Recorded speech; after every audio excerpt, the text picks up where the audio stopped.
Hey guys, so next video we'll be talking about some of the cut content and secrets in Sonic CD. A lot of this stuff is actually pretty interesting and it's kind of a bummer, but some of this stuff didn't make it in the final game. I think I'll just start off with some of the cut sprites. There's one with Sonic hanging, one with him sneezing, and there's like just a lot of sprites in total for stuff that Sonic would have done in the game. And it's kind of weird to think about it because none of these sprites have like any meaning that I could think of at the moment, except the sneezing one, which someone has theorized that Barilla from Collision Chaos that sprinkles stuff when it flies would have made Sonic sneeze, which I personally agree with because it actually makes a lot of sense because that robot is like kind of just a rehash of the one from Palm Tree Panic, which is basically all it is, so it makes sense for why they have it in there twice, if that was what it was supposed to originally be for. And it's actually just kind of cool to think about that, just seeing Sonic sneeze in a game. Probably would have been some pretty interesting stuff.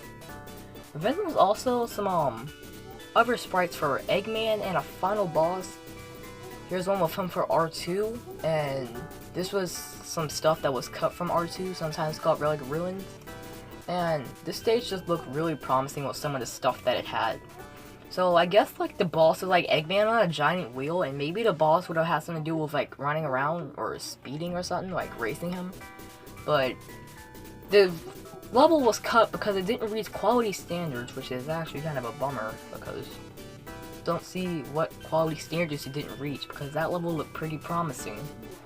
Pretty promising indeed. In fact, it probably would have been my favorite level when you think about it. Like, I would love this like a Ruins type of stage in a classic Sonic game. You don't get enough of those. Like, of course there's like Angel Island and stuff, but it's just not the same. Or Hidden Palace for Sonic 3. It's just not as cool as what Relic Ruins probably could have been, or R2. Relic Ruins just isn't like its official name, it's just what people call it. Then there's Desert Dazzle, which is like another cut stage from the game. This one probably would have been in the 2011 remake. And this one was just cut because I wanted to keep it just like how the original Sonic CD was. They didn't want to make any new stuff because it would make the game unlike its original, and they probably wanted to keep it the same as its predecessor, which is it's just a bummer that these stages didn't make it in the game. And then there's one more stage that's cut from the game, and that is Final Fever.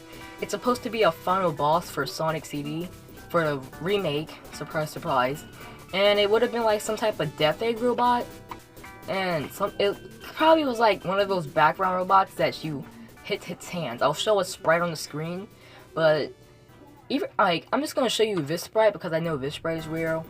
Take this sprite with a ton of salt because I'm not sure if this one's real. I know the Eggman boss though is supposed to be real. I can show you a picture right now of what the stage would have looked like. It would have just been a final boss, and you would have needed all 7 time stones in order to access the stage. And that's pretty cool when you think about it, just fighting a Death Egg robot. I always thought that the regular final boss in the game was just kind of eh. It didn't really catch my attention like this boss would have. And speaking of the final bosses in the game, here's a prototype of what Eggman's final boss probably would have looked like. It looks really similar to the Sonic Mania boss fight, doesn't it? And that's because this one is what this boss was supposed to look like. I think it was supposed to be like a mecha suit for Eggman. And they took inspiration for this for the final boss from Sonic Mania, which is pretty cool. And something that would have been even cool, I'm just thinking about loud now, is if Relic Ruins made it into Sonic Mania. Like, it could have been like one of the new stages. Could have definitely replaced, well, I don't know. I'm kind of happy up to the stages Sonic Mania ended up getting in the end. And then there's some secret things. It's kind of confusing to describe these though. Here's one with Tails saying "see you next game," which is pretty neat. Then here's another one with Sonic rapping, and it's just kind of cool. We see Metal Sonic back there and Eggman doing DJ. Then here's this other odd one with a muscular Sonic. I'm not sure how to describe this one. And then there's this just utterly adorable one of Sonic with his little, it's like a little anime Sonic. It's just kind of cute. And they actually referenced this in a plush for Sonic. It was pretty neat. Because when I saw this, like I was in the store once and I saw this Sonic, and like I looked at a picture and it was showing Sonic sitting looking all happy. I was kind of wondering when has Sonic done this, and then like I was looking up secrets for Sonic CD. After my playthrough on I have a video on my channel called Sonic CD Secrets, and I just kind of messed around with stuff on there. And like that was one of the things I saw. I just found it adorable. It's pretty neat. And then probably the most well-known is this creepy one for Sonic.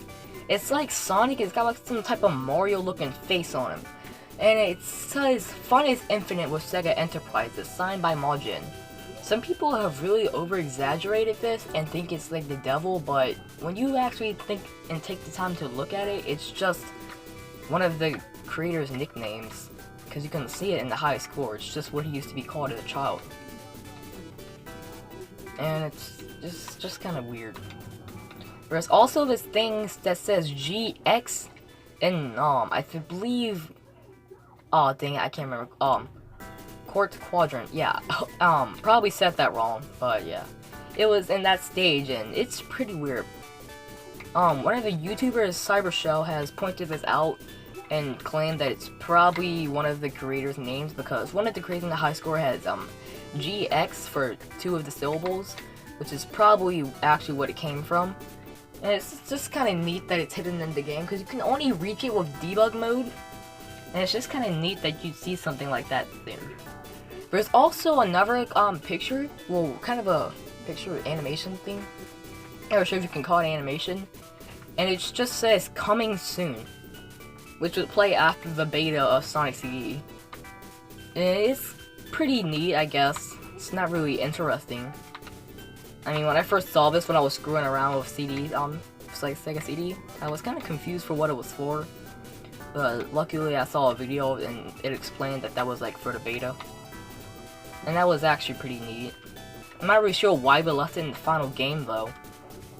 It's kind of pretty weird that it ended up in the final game. Good stuff though, good stuff. And then, I think that's about it.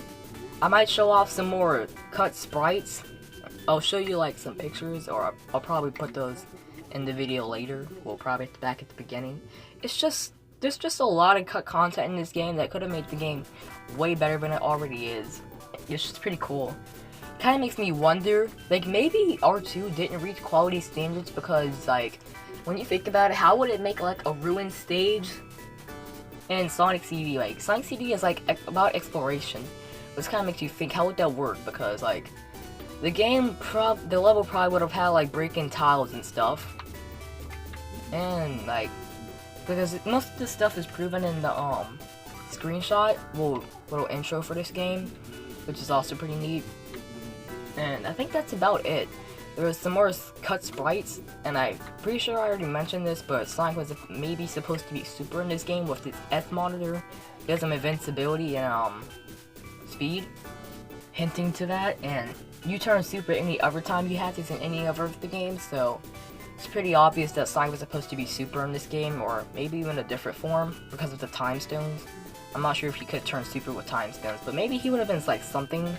I probably would have just been Super Sonic though. I doubt they would have made a new form, especially since I forgot the name, but one of the people who work on Sega just absolutely hate the idea of Hypersonic. I should probably bring up that Hypersonic was also supposed to be in Sonic Mania.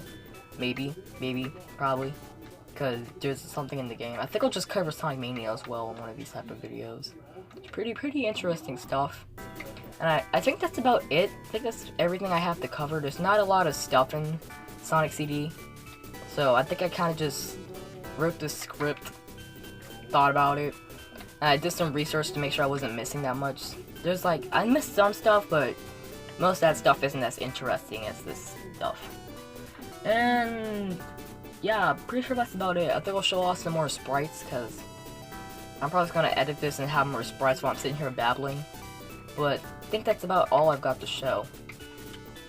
So, I'm not sure how I end this video. Oh, yep, ending video. Ending video.